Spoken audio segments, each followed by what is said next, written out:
আসসালামু আলাইকুম রহমতুল্লাহি বারাকাতুহ। সম্মানিত প্রিয় ভিউয়ার্স, প্রিয় ভাই ও বন্ধুগণ, কেমন আছেন সবাই? আশা করি ভালো আছেন। আমি আপনাদের দোয়া আল্লাহর রহমতে বেশ ভালোই আছি। আমি গুরু গিয়াস্তান্ত্রিক পেজ থেকে আপনাদের সামনে উপস্থিত হয়েছি। যদি আপনি আজকের এই ভিডিওটা পেজ থেকে দেখে থাকেন তাহলে অবশ্যই পেজটা ফলো করে দিবেন, আর যদি চ্যানেল থেকে দেখে থাকেন তাহলে অবশ্যই চ্যানেলটা সাবস্ক্রাইব করে দিবেন।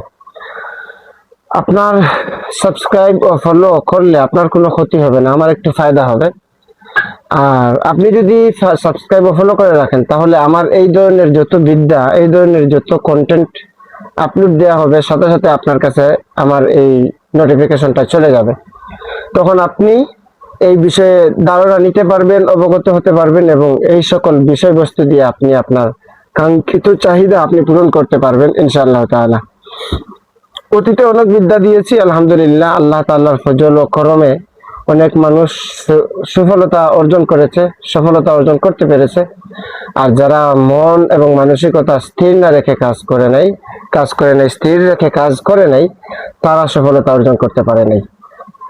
তো প্রিয় ভাই ও বন্ধুগণ, কথা বেশি বাড়াবো না। কথা বাড়ানোর আগে আমি একটা কথা বলি।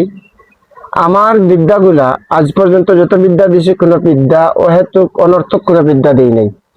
যে বিদ্যাগুলোই দিছি আপনাদের কল্যাণের স্বার্থে দিছি, আপনারা উপকৃত হবেন এটা জেনে বুঝে আমি দিয়েছি।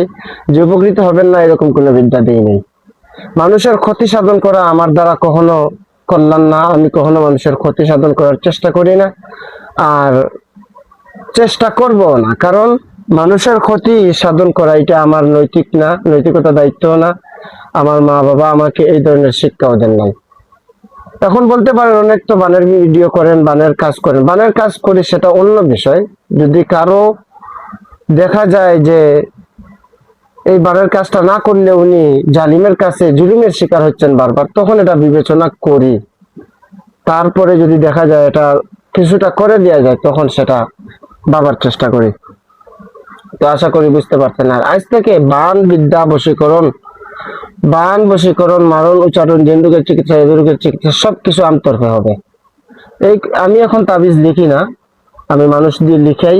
আমি শুধু এই বিদ্যাগুলা দেই, আপলোড করি আর পরামর্শ দেই, এবং যাদের দ্বারা তাবিজ লিখি তাদেরকে নিয়ম কানুন বলে দিই। আমি এগুলা থেকে এখন সরে আছি, এগুলা লেখার চেষ্টা করি না অন্য একটা সমস্যার কারণে।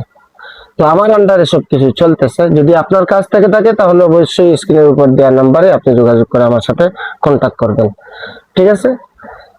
তো আজকে উপস্থিত হয়েছি আপনাদের সামনে বশীকরণ বিদ্যা নিয়ে। এই যে স্ক্রিনের উপর যে নকশাটা দেখতে পাচ্ছেন, এই নকশাটা হচ্ছে বশীকরণ নকশা।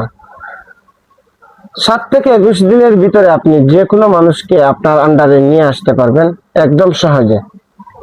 7 থেকে 21 দিনের ভিতরে আপনার মনের মানুষকে আপনার আন্ডারে নিয়ে আসতে পারবেন একদম সহজে। তো এই নকশাটাকে মেশকো জাফরান কালি ও কামসিদুর দ্বারা লিখবেন। 3টি নকশা লিখবেন। লেখার শেষে নিচে মেয়ের নাম, মেয়ের মায়ের নাম, ছেলের নাম, ছেলের বাবার নাম লিখে দিবেন হাজির শো, মানে হাজির হও লিখে এই 3টি নকশা লিখবেন। একটি নকশা কবরে গেঁথে দিবেন, একটি নকশা শ্মশানে পুঁতে দিবেন, আর একটি নকশা গাছের ডালে বেঁধে দিবেন। উঁচু গাছের ডালে বেঁধে দিবেন যেন বাতাসে তাবিজটা নাড়াচাড়া করে। ইনশাআল্লাহ তাআলা এই 3টা কাজ যদি আমার বলার নিয়ম অনুযায়ী করতে পারেন তাহলে অবশ্যই আপনি কাঙ্ক্ষিত সফলতা অর্জন করতে পারবেন, এতে কোনো সন্দেহ নেই। ভালো থাকবেন, সুস্থ থাকবেন, আমার জন্য দোয়া করবেন, আমি আপনার জন্য দোয়া করব ইনশাআল্লাহ তাআলা।